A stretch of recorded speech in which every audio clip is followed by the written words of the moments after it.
I will take you back to a year ago. We were ending the interview with Daniel Jones, and I said, next year, if you have your career year, you'll be making $40 million a year, and you could arrive to this interview next year in a helicopter. When I said that to you, I didn't believe it was going to happen.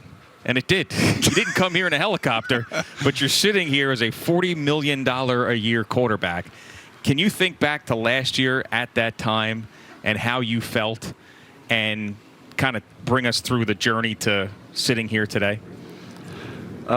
Yeah, I mean, it was definitely a lot different this time last year. We were trying to learn a system, we had new coaches, a lot of new players, and just trying to catch up and learn as fast as we could. So, I think, like I said at the time, I was trying to stay very, where I was, staying present and being kind of, what I needed to do and focused on what was immediately in front of me. I think I did that, and yeah, it's a different situation this year. Still a lot of work to do, but certainly a different feeling around training camp. Amazingly, they did not pick up your fifth-year option, which put them in a box in terms of dealing with both you and Saquon Barkley. And obviously you were aware of what Saquon was going through because you were going through it as well, negotiating a free agent contract and things of that nature. Did you know that when you signed this contract this year, that it was going to negatively impact Saquon because they were going to be able to put the tag on him?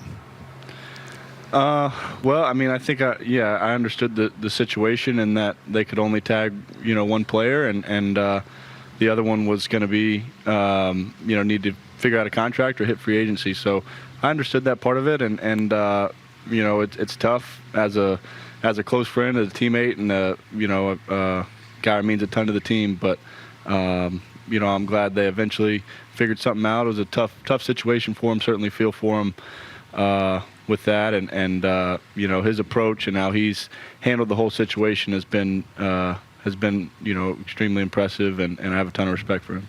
Now, you changed agents through this process, right? And started with one, ended up getting a different one, then got your deal. Why did you decide to make that switch?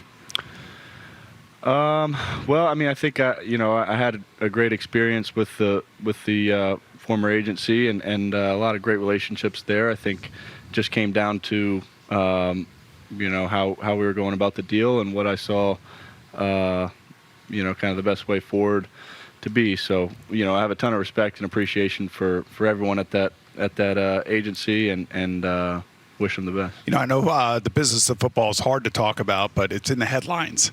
And when a team makes a commitment like the Giants made to you, I'm wondering, it's got to be satisfying for sure, but also it ramps up the expectations. And you're in your second year now in this offense, and I'm just wondering how much more comfortable are you this year as opposed to where you were last year at this time? Yeah, I think I'm certainly more comfortable. I think we all are in the second year of the system. A lot of us for a second year. So, that's been good. You're not learning the kind of the basic verbiage and the plays and the routes and who's where. It's a more intricate kind of level of learning and still a lot to do. I think we're still evolving and learning what's best for this team this year, and in terms of what we have and who's good at what. So. There's still a lot of learning, and you can't skip steps in that process. We're talking to Daniel Jones, quarterback of the New York Giants. It's Boomer and Gio. We're at Giant Camp. So Bill Parcells came to practice the other day. Was that the first time you had met him, or had you met him before that? That was the first time I'd met him. Okay. Do you remember what he yelled to you? He said, "Throw it to the guys in the blue shirts," or something along those lines, right? That, yeah. So you kind of feel for Phil Simms because Phil Simms had to play under that maniac for all those years. Yeah. So, but I'm thinking that now you know where Brian Daboll gets it from, because Brian Daboll coaches you pretty hard, does he not? He does, yeah. The expectations last year, everybody points to that first interception in that Titan game where he came over and told you, this is whatever he said to you. I think we could all imagine what he said. But I'm just thinking from that moment on, it seemed like you were very careful with the football, that you did not want to turn the football over. And ultimately, that was the moment in last year's season where I felt like you turned the corner, like you understood now what your responsibilities were. Yeah, I mean, I think, as taking care of the ball and making sure you're your team holds on to it is one of the primary jobs of the quarterback, and if you do that well, you're going to have a chance to win games in this league. So, I think that was certainly a focus of mine last year, and Dave's preached it and was willing to deliver the message passionately when he needed to. So, I definitely try to do that. So I had Joe Shane on. Boomer was actually out this week, and he came on, and he said that Brian Daboll farts in elevators. Have you experienced that at all? I have not. I haven't been on any elevators with him. Okay, Did that really actually happen? Yes, it did. Yeah, I'm glad I wasn't on. that really Jesus. did happen. Yeah, so stay off elevators. Apparently, he rips it up in an elevator. All right, so have you unlocked full rich New Yorker yet? Like, are you getting like every bit, like the golf course invites and the clubs and the tables, and like Eli has you out to like the oceanfront house and you're eating like prosciutto and all that stuff, looking at the ocean? Have you unlocked like full rich New York guy yet? I don't think so. Getting close at least? I don't know. I'm kind of doing the same old thing, hanging out in New Jersey, and I got to play a little bit of golf this summer, played a little bit with Eli, but just kind of sticking to what I've been doing. Is Eli Manning a pain in the ass? I'm like, just won't go away? Is what? Is he a pain in the ass? Like, he just won't go away? He's still hanging around the building and everything else? I think I'm a pain in his ass. Oh, really? Asking for help and advice. But he's been awesome the whole time I've been here, and he's an incredible guy. Yeah, I'm just having a little fun with you. So let me ask you, are you one of the subjects for Quarterback this year on Netflix? I'm not. I thought it was a great show. I really enjoyed watching it and seeing those three guys, kind of their process and how they prepare, and each one a little bit different. I thought it was a great show. It was great, but it's not for you. I'm not doing it. Were you approached? Were you asked? That's all right. You can tell us. It's fine.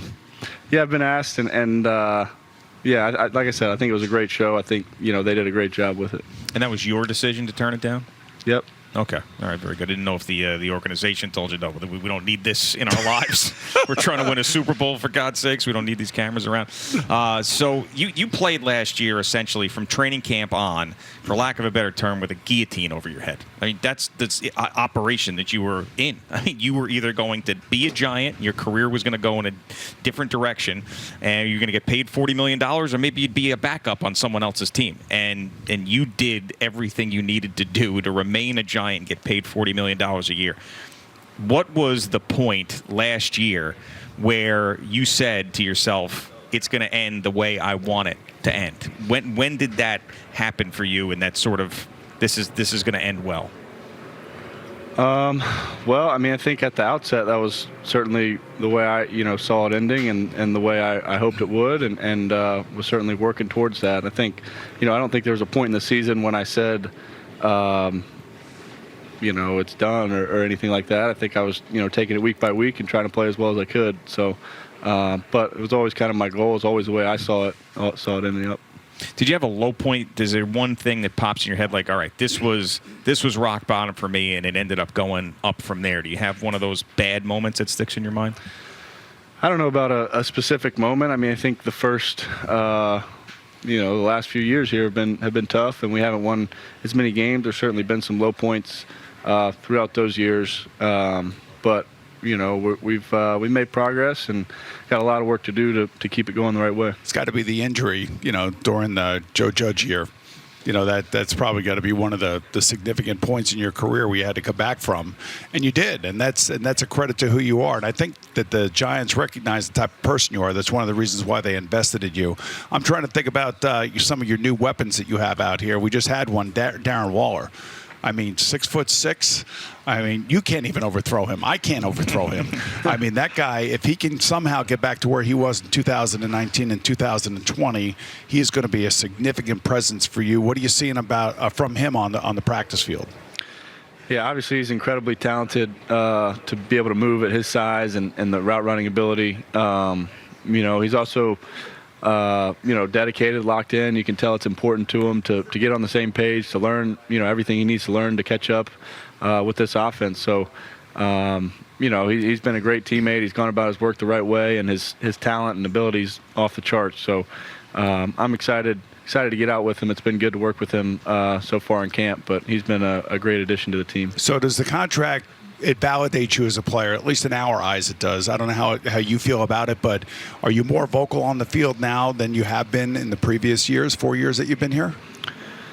I mean, I think, I'm not trying to change who I am or my approach or the way I go about my work. I think, there's always ways you can improve and learn and grow. So trying to do that where I can. But I think largely my approach and my communication with the guys has been the same. And I don't think it would be, I just don't think it'd be the right way to do it to try to, you get a contract, completely change who you are or how you go about your work. So try to be consistent with that but continuing to learn and grow. You splurge on anything when you got this money?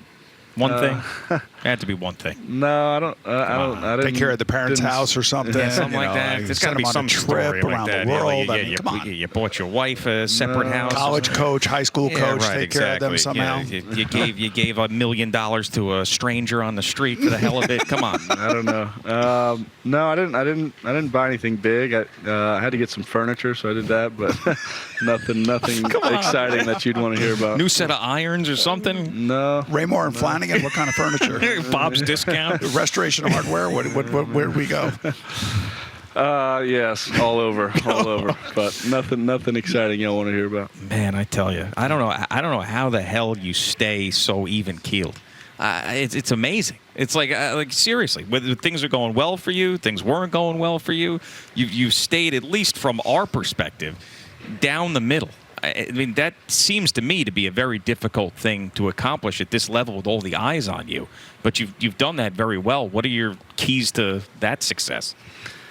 I don't know. I mean, I think just focus on what I'm doing kind of in that moment and what's most important right in front of me. And most of the time, that's football, that's practice, and what we got to accomplish today. So that's kind of been that was my approach last year. It's the same approach this year. Well, the coach is staring daggers into you right now, so we need to take a break, and we're just going to move him right in. All right, look at that. So a little tag team action. All right, Daniel, it's great seeing you. Congratulations on everything. Take it easy, have a great year. Congrats on your Hall of Fame, your wall name on Ring of Honor. Thanks. I appreciate that. There we go. All right. So let's go back to that Buffalo game against Kansas City. No, I'm not going to ask you that. Well, you know what? As a matter of fact, I was thinking if there's anybody that can relate to me, it'd be 34 Seconds, John Taylor, Joe Montana. We probably have the same type. There you go. You're right. Exactly. Feel the same way. Yeah. Well, listen. 34 seconds wasn't enough for me, but 13 seconds was enough for Patrick Mahomes. We can go back and forth all day, Coach. Yeah. No, it was funny.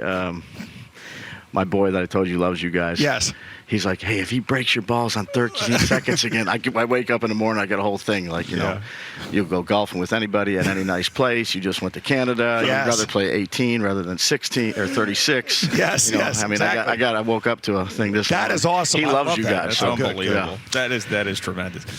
So what'd you just talk to Daniel about there? Oh, I asked him what he's going to eat for breakfast. Is that what it was all I about? said try to bacon.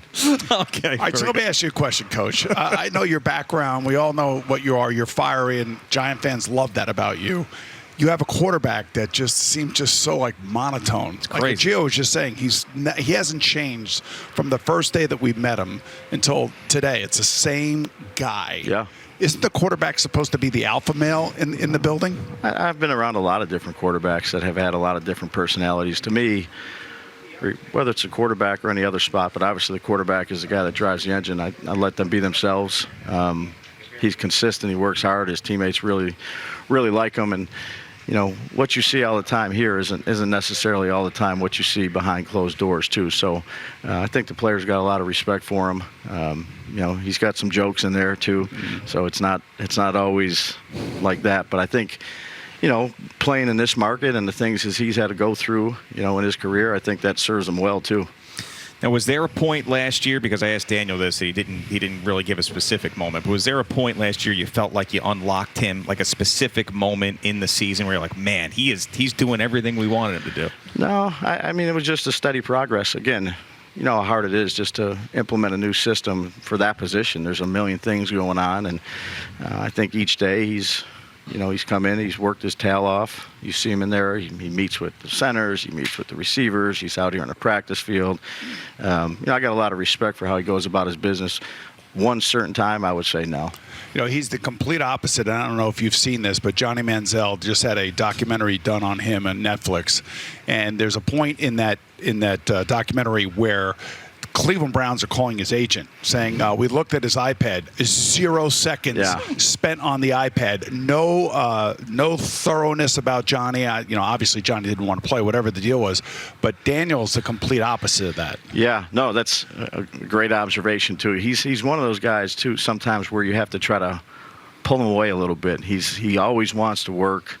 We're at the Lions practice, and they weren't playing, so they went out and they did a little workout, him and some of the skill guys. But even the day before, he's like, hey, can you call over to the Lions facility and see if we can go over to the practice field? I'm like, dude, you got to take a break once in a while.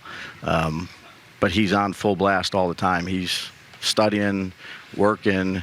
Again, a guy you kind of got to pull back from just to get a little break here and now. Yeah, I'm thinking about when you guys are at the Combine and you're interviewing quarterbacks. I mean, this is the one that's the attribute you're looking for. Somebody that's committed to your team, somebody that you can count on that's going to show up every day, not going to embarrass the franchise, and somehow you can mold him into the player that you want. Yeah, and I'd say, that's the old cliche with the quarterbacks all the time. You're like first person in, last person out. Really, that's true with this guy. He's unbelievable, has an unbelievable work ethic. And, again, we're still developing. I think we have a pretty good relationship. We built off that each day last year. I was kind of tough on him probably early on. But I have a lot of confidence in him and, him giving me feedback, too, to what he likes because I think, look, it's the most important position you have. So I want those guys to have ownership in what they like, too. Yeah, well, you screwed him up the first day of practice. Like you told the defense all the plays, and you wanted to see how he was going to handle it. And Tyrod Taylor looks like he's an NFL Hall of Famer. That's dirty pool, Coach. Yeah, well, you got to do what you got to do. It's Coach of the Year type stuff is what that is. Well, that is what it is, but that's part of the process of learning. When did you in your mind, I think Gio kind of asked you this question, but I'm thinking later on in the season, you realize that you're going to run into some sort of contract situation with both him and Saquon and other players. I'm just wondering when you went to Joe Schoen or when Joe Schoen came to you and said, this is our guy for the future. When did that happen? Yeah, I wouldn't say there's a particular set date. I'd say Joe and I, have really good conversations. I got a lot of trust and faith in Joe and the job that he does. And, you have to have conversations every day. You have them during training camp now. But, once the season starts, I'm kind of locked in on that. And Joe's locked in some of the other things. But, again, he's done a good job for us, Boom. He's been dependable. I think he's improved. We'll see how we do this year. Talking to Brian Daboll on the Fan and CBS Sports Network. So Joe Schoen was on with me a couple weeks ago, and he said that you fought with elevators. I was not on this. Yeah, thanks, Boom. I was not there. First of all, there's one elevator here that goes up to the second floor. I don't know how many times Joe and I actually rode on an elevator together. So, I'll take it. I mean, that's fine. Did that get back to you, by the way? Yeah, I got back to you. Yeah, well, his son gave it to him. He said, Dad, that's just a great, what a great segment for you to just pull out of your ass there and, start asking these questions. But, I was going to do one today with you and Boom and see kind of. Go ahead and do it. That'd be great. So that's not my gig. It's not your gig. What I did, I said, pick one of the two for Joe Schoen. I said, Wink Martindale or Brian Daboll. And I said, ride in an elevator together. And he said, Wink. And at first he wouldn't tell me why. Okay. And then by the end of the interview, he admitted that it was because he's pumping how many times Joe and I rode on an elevator together? Fake news, I couldn't really tell you. Fake news. So speaking of Wink Martindale and everything else, I mean, the defense, obviously, you made some signings there as well. You drafted Deonte Banks. What was your sense of their performance in your first game? Yeah, I think they did a good job. I just go particularly to our young corners. I thought they performed pretty well for the first time out. And they'll get tested, particularly early in the season. But both those guys did a good job. I thought we tackled pretty well for the first game. Didn't give up any big ones. Obviously our frontline guys up front weren't playing, but there was some good stuff up front. I thought they did a good job for the first time out. McFadden, I thought, did a really nice job at inside linebacker. And, he played all year last year, so he's really going into his second year. We got a lot of these other guys that have either been injured or haven't been out there, really the rookies again. So you could see probably the growth from McFadden a little bit out there. And then on the offensive side, it was good to see John Michael in there, getting snaps early on. And, got a lot of work to do with all these rookies, though. So how hard is it to deal with a superstar running back who's a great guy, by the way, and fits the Giant moniker more so. He and Daniel Jones look like they're going to be, attached at the hip now, maybe their whole career. I don't know, but look, money talks and BS walks in this league, and unfortunately for the running back position, it's a hard pill to swallow, I think. And I wonder, like, how do you deal with a player that is so integral to the success of your offense and has been since he's been here? Yeah, no, I'd say Saquon's come back with a good attitude, ready to go. He's had a good camp. It's been a good start to the 23 season. What was a bigger beatdown, Terrence Crawford over Errol Spence or you over Ed Donatel? Yeah, I'm not fighting here. I'm not fighting, so I'm just happy that I can tie my shoe once in a while. You picked apart that defense like it was a clinic. Yeah, like I always say, I didn't do anything. All the players do it. Yeah, okay. Well, Mike Kafkin, you had to design a scheme for sure. Yeah. But can you do me a favor and just give Gio that face that you gave your coach, your special teams coach, after that punt return against the Lions? Just look at it. Look, I don't even know what happens some of the time. We're in a competitive industry. Well, you know what's going on. I was, checking out your hair. Do you want to feel it? Sweet. Just grab it. When did you decide to go with that? It's about summertime. I like to do something in the summer. See, the guys that still have hair, we like to do fun things with it. So I grew a mullet for a while. I got it. Go ahead. I grew a mullet for a couple years, and I decided to do this. Did you ever do this in high school? No, I did not do it in high school. No. So was this like the first time? Did you go on the internet and find how old are you? I'm 41. You're like, hey, middle age, haircuts. Did you pick that out and then take it to the bar and go, hey, look, this is the one showing the picture, or how did it work? I went to midlife crisis haircut is what I Googled, and it popped right up. You got a motorcycle? I do not have a motorcycle. That's next. That's the next thing? Yeah. So, Coach, if I had to ask you, what position do you think Gio played in high school? He played football in high school. So what position did he right play? now, I'm just going to go with O-line. That's my guess. Yeah, O-line. I was a guard. Were you? Yeah, I was a right guard. I used to pull a lot. Get me out there. You got any short space quickness? No, never have. Never. I did no short space quickness here. No. I did pancake a guy that we worked with though, and if we had a monitor here, I would show you this video, but you'll see him a little bit later. You got to document it? Yeah. Oh, we have it documented. I pancaked him, and Al was he would snap the ball to Boomer, and I just pancaked him. I flattened him, and it was embarrassing for him. He's going to be here this afternoon, Sean Morash. But yeah, I rolled the hips and boom, and right in there. So how are you swinging a golf club now that you lost this weight?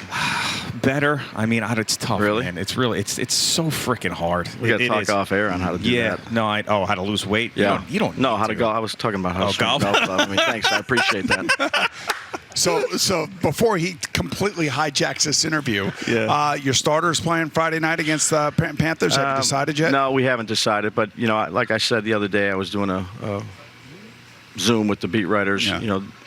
They asked me about Daniel. I said, at some point he's going to play. We're gonna go through these 3 days. We'll make a decision kind of end of the week, but definitely want to get those guys out there at some point here. You guys are flying under the radar this year. Last year, you were the talk of the town. You were the new coach, the new offense. Daniel was going into his final year without you guys picking up the final year of his contract, the whole thing. This year, you're under the radar. It is Brett Favre and the Jets. Aaron Rodgers. I mean, Aaron Rodgers and Brett Favre. Aaron Rodgers. I was there with the Jets when Favre won. Yeah, I know you were. Yeah. So you remember the circus? I do. I remember. We were at Hofstra, yeah. And the first day, the first couple of days we were out there, he wasn't out there. It was not a lot of fans. And then he comes out there the next day, and I'm like, holy shit. Holy cow, you know what I mean? Yep. Yeah.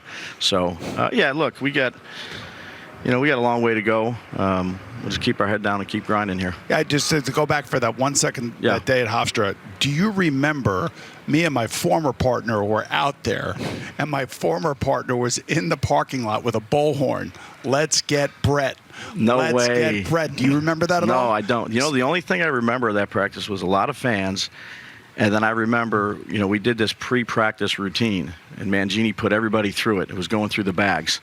And I had just met Brett, and he goes through the bags like 5 times, and his hands are on his knees. He's like, we do this every day. Like, he's dying. So, yeah, that's one of the things I remember. Then the other thing I remember, he's got all these, intricate cadences. And, Eric used to make him run laps if they jump off sides. And Favre's using all these cadence, Mangold's snapping it, and Mangold's like, "There's zero chance I'm running any laps right now." Those are the two things I remember. Yeah. Now, when you won Coach of the Year out in Arizona and you flew back, you were on the same plane as him. Yeah. And Eddie Scazzeri, who's not here. Yeah. Do you have any recollection? I of do. that? I remember we were sitting there waiting in the airport, and I saw those guys sitting over there. I went and BS with them a little bit.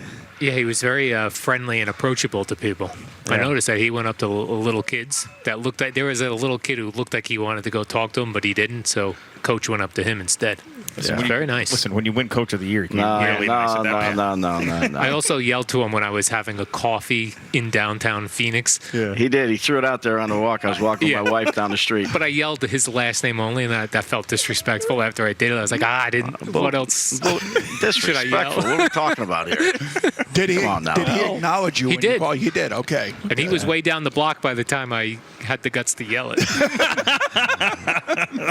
Coach, these guys don't know you, man. You're like a people person. That's what makes you so good. Well, Yeah.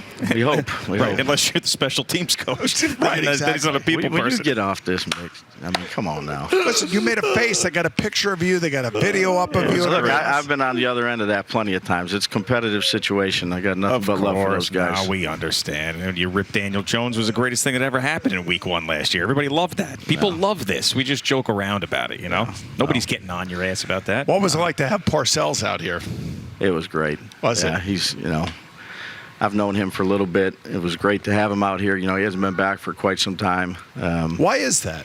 I don't know. I didn't ask him. I said, want to come out here. He's coached a lot of the guys that I have on the staff, Cox and Jerome Henderson. And, Joe worked for him when he was down in Miami. So there's, a lot of connections there previous, but just got a tremendous amount of respect for him and, feel terrible what happened, to his horse. Oh, my God. Oh, yeah. That's one of the worst stories ever.